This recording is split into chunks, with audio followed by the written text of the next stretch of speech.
Merci beaucoup d'être revenu en temps et en heure. Nous allons reprendre les débats cet après-midi. Après les témoignages ce matin de Christophe Champy et de Mélanie Joder et les deux tables rondes extrêmement riches qui nous ont permis de nous pencher sur la question des justiciables, des infractions, de l'articulation entre responsabilité financière et responsabilité managériale. Nous allons reprendre le fil de ce colloque en écoutant Claire Landé, secrétaire générale du gouvernement, qui nous fait le plaisir et l'honneur d'être parmi nous pour un exposé. C'est à vous, le pupitre est à votre disposition. Merci beaucoup. Bonjour à tous, merci beaucoup à la Cour des comptes et à son procureur général et à l'INSP d'avoir organisé ce colloque. Merci beaucoup de m'y avoir convié. Je suis très convaincue que ce sujet qui peut être d'apparence un peu technique est en fait lié à des enjeux démocratiques absolument majeurs. Le besoin d'affermir la confiance de nos concitoyens dans leurs institutions, et confiance qui passe à la fois, je pense, par une action publique efficace et par l'exemplarité et la probité des responsables publics, et enjeu majeur de la soutenabilité de nos finances publiques, sans laquelle il n'y a ni souveraineté ni capacité à faire face aux nombreux défis qui nous attendent. Je suis pas du tout une spécialiste du droit financier et la richesse des intervenants à ce colloque m'évite de rentrer dans la technique du droit financier. Donc je vais utiliser la casquette qui est la mienne aujourd'hui, celle de SGG, c'est-à-dire la chance que j'ai d'être à un poste d'observation qui est quand même assez unique, et de pouvoir aussi me faire le relais. Et donc je dis d'emblée quels sont les tropismes que je vais laisser transparaître dans mon propos. Un poste d'observation qui, d'être le relais des ordonnateurs, on va dire, plutôt que des comptables, et d'avoir cette chance de capter, grâce à mes contacts avec beaucoup de directeurs d'administration centrale, beaucoup de secrétaires généraux de ministères, ce qui a été un peu ce que sont les réactions des ordonnateurs publics. Donc voilà, je pense, je vais essayer d'organiser mon propos autour de ce que je peux vous dire des intentions de l'exécutif au moment de la réforme, de ce que donc j'ai perçu de l'état d'esprit des ordonnateurs, et quelques idées sur les conditions de réussite, à mon sens, de cette réforme. Et comme autre tropisme, bien sûr, mais c'était une évidence, il y a celui de l'État. Je suis évidemment moins capable de parler de la réception de cette réforme dans le champ des collectivités territoriales ou de la sécurité sociale et du monde hospitalier. Donc moi, j'ai une vision assez statocentrée, comme on dirait aujourd'hui. On pourrait aussi, juste d'un mot encore, se demander si c'est le bon timing pour ce colloque, d'une certaine façon, mais c'est plutôt la réforme.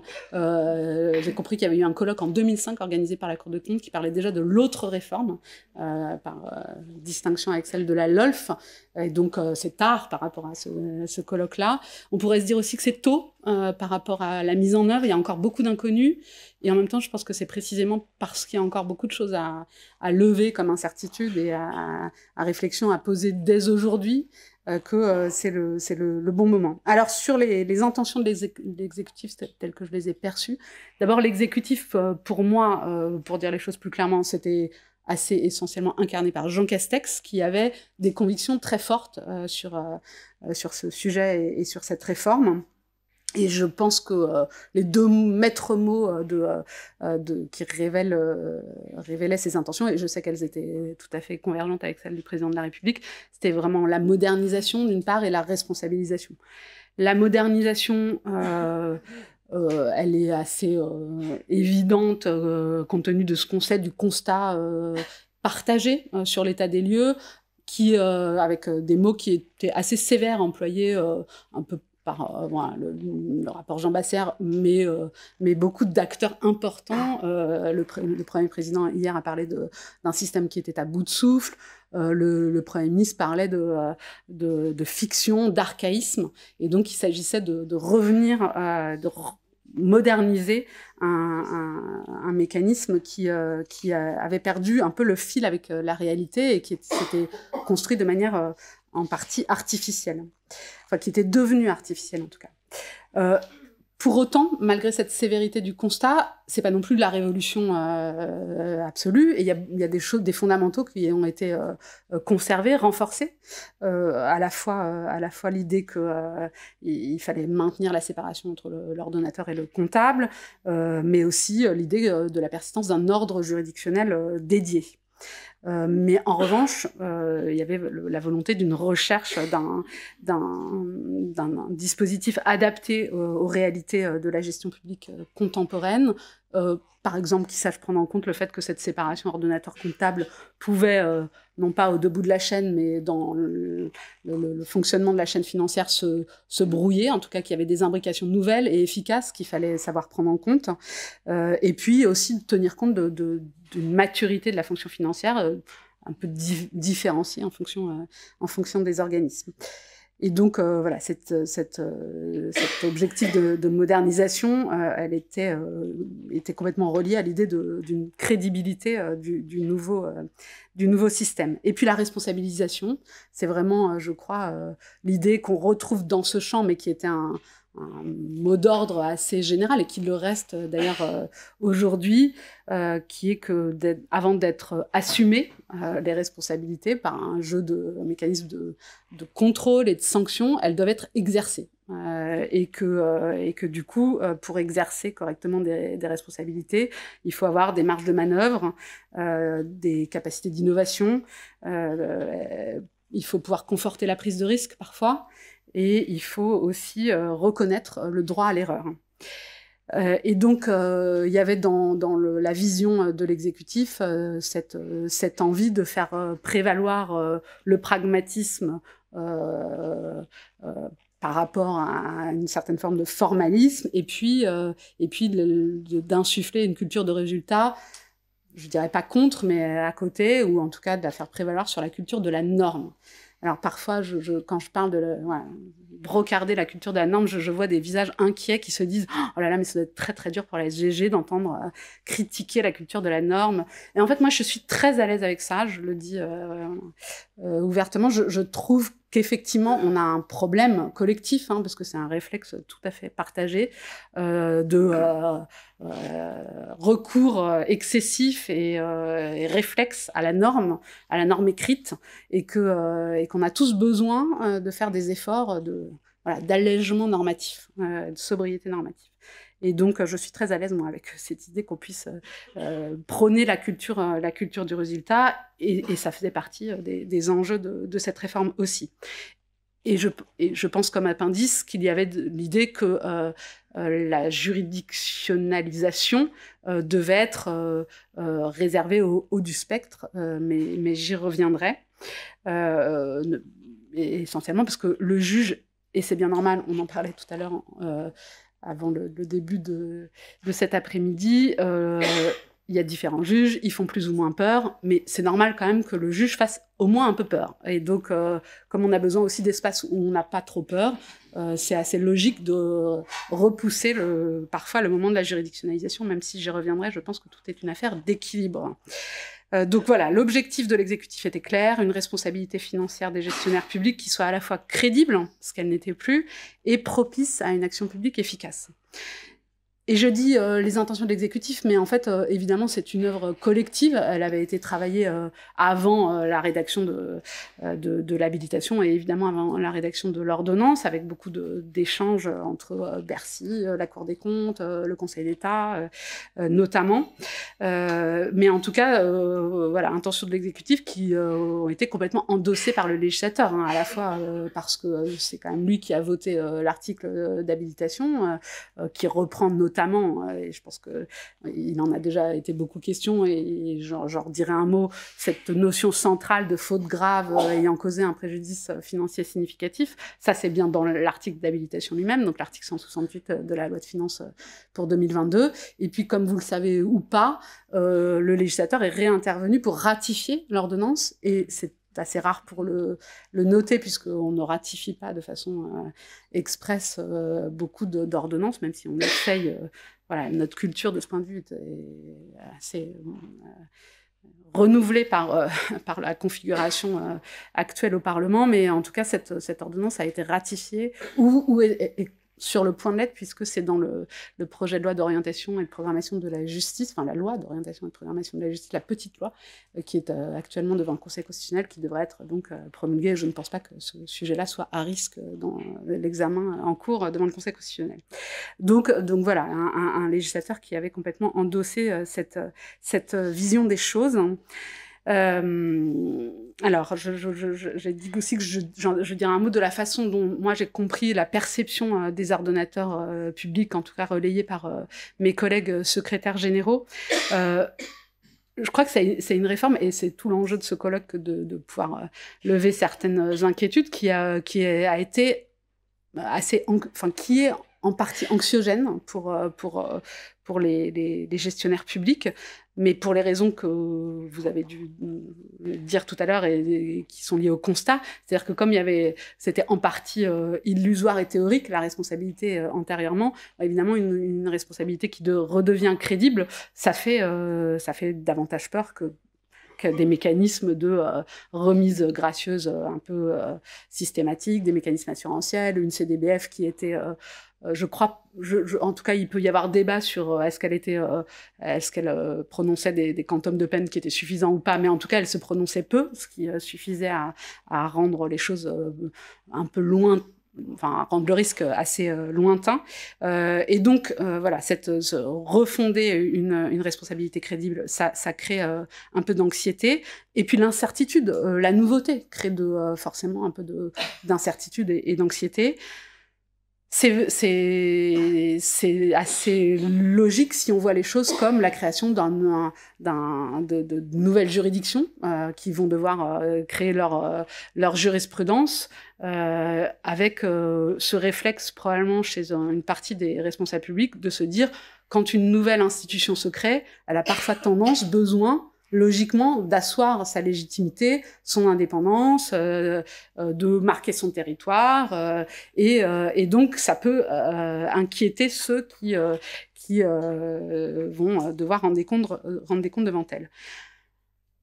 À l'inverse, c'est évident que dans les responsables publics et les ordonnateurs que sont notamment les directeurs d'administration centrale ou les secrétaires généraux, il y a une conscience aiguë de ce que c'est complètement normal que les juges financiers, la Cour des comptes, s'inquiètent, elle, de son côté,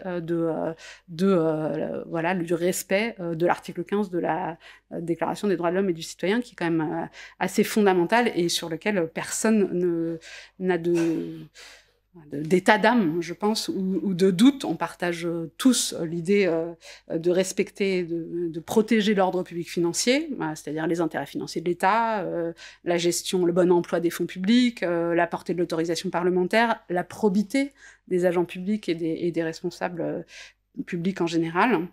Mais je crois aussi qu'il faut avoir en tête le sentiment parfois chez les responsables administratifs d'être sous surveillance, on va dire, par beaucoup d'institutions ou d'entités diverses, des inspections, un parlement qui est très présent, la Cour des comptes, les juges, et tous ces contrôles, tous ces modes d'évaluation sont parfaitement légitimes. Ils ne poursuivent pas en plus le même intérêt social, on va dire, la même finalité. Donc c'est normal qu'ils puissent se cumuler. Mais il arrive que ce cumul qui, je pense, s'est ramassé, s'est concentré dans le temps et s'est rapproché du temps de l'action, soit parfois difficile à vivre par certains responsables publics. Et moi, je dis assez volontiers mon expérience personnelle, y compris, j'ai trouvé que l'exemple du Covid reste comme quelque chose qui a pu marquer les esprits, parce qu'il y a eu un temps de l'action qui a été très intense, très prenant, et qu'en fait le temps de la redevabilité, qui est parfaitement normal, naturel et même souhaitable, est venu très vite. avec d'ailleurs parfois le risque au moment même où on agit, on soit déjà en train de se poser la question de comment on va rendre compte de ce qu'on fait. Et il ne faut pas, je crois, que ce réflexe vienne trop vite ou qu'en tout cas, il empêche l'action. Donc voilà, c'est pas pour appeler les contrôleurs qui, encore une fois, sont dans leur champ à se coordonner entre eux. C'est pas possible de leur demander ça, mais juste de rappeler qu'il peut y avoir chez les responsables publics dans l'action le sentiment qu'il y a beaucoup de champs et de finalités au profit desquels il faut rendre compte et que ça mange de la bande passante et parfois un peu d'énergie. Donc, du coup, ce que j'en tire en termes de défis pour la réussite de cette réforme, je crois que c'est être capable de tenir ces deux bouts de l'efficacité de l'action publique et de la régularité de cette action. Non pas qu'on puisse troquer de la régularité contre de l'efficacité, pas du tout. Il faut pas être dans cette logique-là. Mais en revanche, je pense qu'il y a des façons de régler les exigences en termes de régularité ou de s'assurer qu'elles sont effectivement remplies, qui peuvent être plus ou moins conciliables avec l'efficacité de l'action publique. Quand je dis régler les exigences en termes de régularité, ça fait un peu écho à ce que j'ai dit tout à l'heure sur notre envie toujours de créer de la norme et de la créer de façon très très précise. On peut aussi décider parfois de s'alléger un peu la charge normative. Et puis, en termes de contrôle, évidemment, il y a plein de façons de contrôler, des contrôles ciblés ou exhaustifs, des contrôles a priori ou a posteriori, des contrôles internalisés ou externalisés, des contrôles qui sont plutôt juridictionnels ou des contrôles qui tendent vers le conseil aussi. Donc, il y a des formes qui sont plus ou moins faciles à concilier avec l'efficacité de l'action publique. Et donc, je crois que l'enjeu de la réforme, ce sera de trouver une bonne articulation et une complémentarité entre les différents types de responsabilités. Il y a la responsabilité politique que je mentionne pour mémoire, mais qui est importante dans notre champ, puisque la réforme notamment, ça fait partie des permanences, n'a pas changé, sauf exception, la règle du fait que les ministres ou les élus publics, les élus locaux ne sont pas justiciables devant les juridictions financières.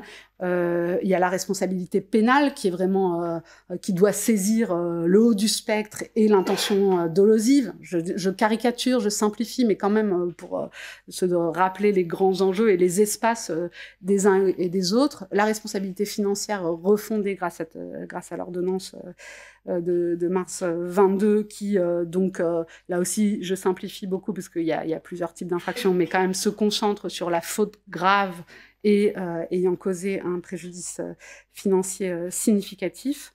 Et puis le traitement managérial de tout ce qui n'est pas la faute grave ayant causé un préjudice financier significatif, parce que ce sont des comportements qui ne sont pas fautifs. C'est de la mauvaise gestion, de la gestion sous-optimale, ou parce que ce sont des fautes qui n'atteignent pas le degré de gravité ou qui n'ont pas les mêmes conséquences. Et là, le traitement managérial doit prendre toute sa place, y compris d'ailleurs par l'exercice de l'action disciplinaire quand il le faut. Ces espaces, ils ont des zones de recoupement assumées. Il y a des cas où c'est assez logique que le pénal, par exemple, puisse s'intéresser à la même chose que la juridiction financière, que le disciplinaire puisse intervenir sur le même espace que la juridiction financière. Il faut qu'il soit... Bon, c'est possible tant que, en tout cas avec la vision française constitutionnelle du non bis idem, c'est assez facile puisque les intérêts sociaux distincts ou la nature des sanctions distinctes permettent tout à fait ce cumul. La vision, comme vous le savez peut-être, de la CEDH est un peu plus exigeante, ou en tout cas restrictive du coup sur les possibilités de cumul, mais enfin, à ce stade, on est assez tranquille sur les possibilités de cumul. Après, ça ne veut pas dire qu'il faille les rechercher, et je pense qu'il faut qu'en tout cas ces recoupements ils soient assumés, et qu'à l'inverse, on puisse aussi, par le dialogue des autorités, s'articuler correctement pour tenir ce fil du bon équilibre, efficacité, régularité. Je pense aussi, c'est ce que je disais tout à l'heure sur le fait que parfois, quand on installe une institution, quand il y a cette tentation de marquer un peu un territoire ou d'impressionner.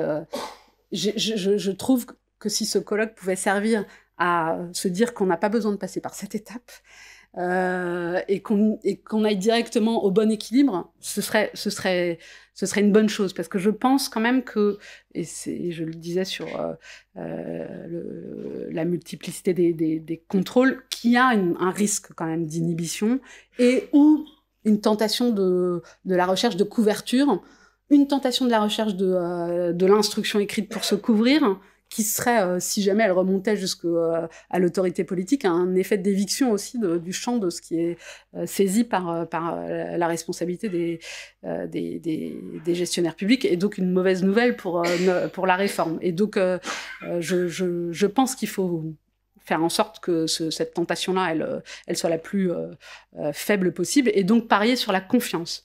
La confiance du juge financier dans ses justiciables.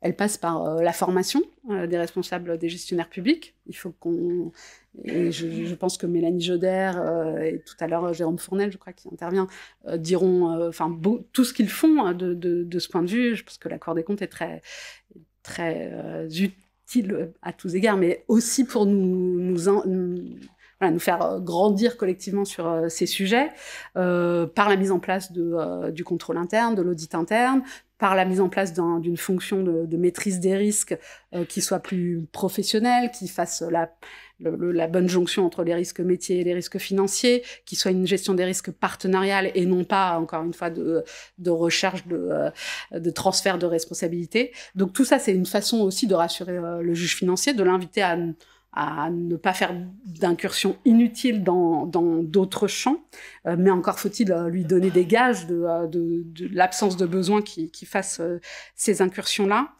Et puis, ça y est, je suis en train de perdre le fil, donc je vais revenir quand même, je vais remettre mes lunettes. Oui, et puis évidemment, l'exercice je parlais de traitement managérial, de ces responsabilités managériales en positif, en valorisant la bonne gestion publique, par les évolutions de carrière, par le mécanisme de rémunération, de promotion, etc. Et puis en négatif aussi, en étant capable, soit par l'élection disciplinaire, soit par d'autres modes d'exercice des responsabilités managériales, de rassurer sur ce point.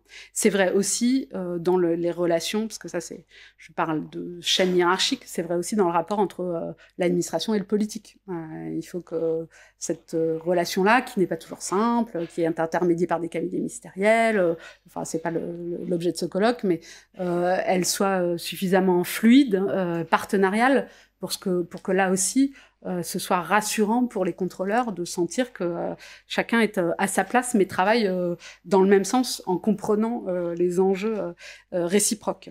Et puis, à l'inverse, il faut que les gestionnaires publics aient confiance dans leurs juges financiers. Et je pense que de ce point de vue, même si le fait qu'une jurisprudence soit en train de se construire peut créer un peu d'incertitude, il faut avoir confiance dans le fait qu'on est là aussi devant des juridictions qui peuvent avoir des sources d'inspiration.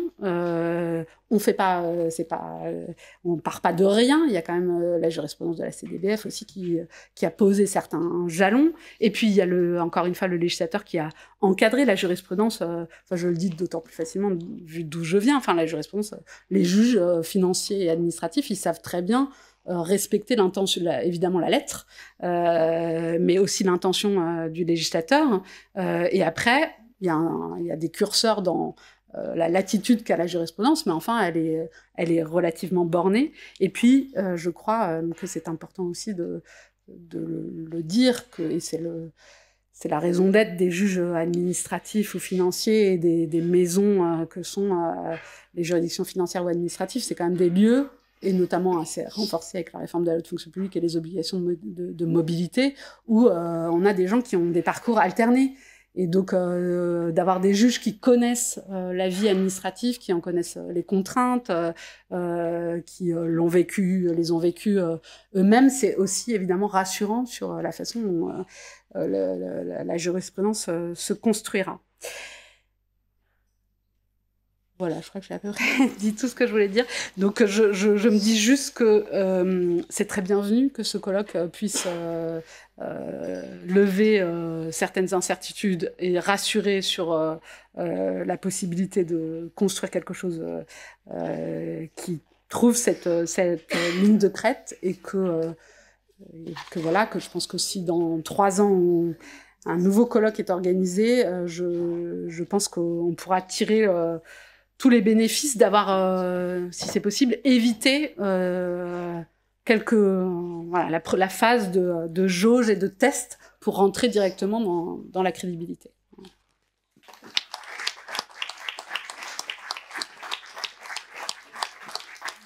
Merci beaucoup à vous pour ces mots qui